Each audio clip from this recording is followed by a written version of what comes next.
সদ্য আলিপুরদুয়ারে সভা করে গেলেন প্রধানমন্ত্রী নরেন্দ্র মোদী। নানা সংকটের আবর্তে নাকি আটকে এ রাজ্য।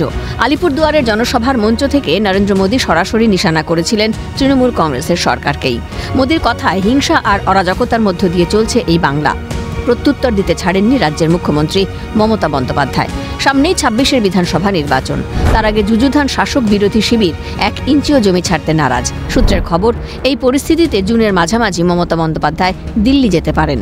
তবে এখনই কিছুই চূড়ান্ত হয়নি। এদিকে ৯ জুন থেকে বিধানসভার অধিবেশন শুরু হচ্ছে।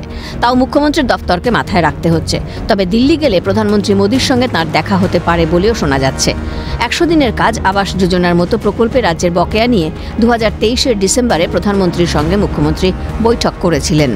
অভিযোগ, এখনও ওই দুই প্রকল্পে রাজ্যকে টাকা মঞ্জুর করেনি কেন্দ্র। বিধানসভা ভোটের আগে মুখ্যমন্ত্রী দিল্লিতে গেলে রাজ্যের বকেয়া নিয়ে সরব হতে পারেন বলেই মনে করছে ওয়াকিবহাল মহল।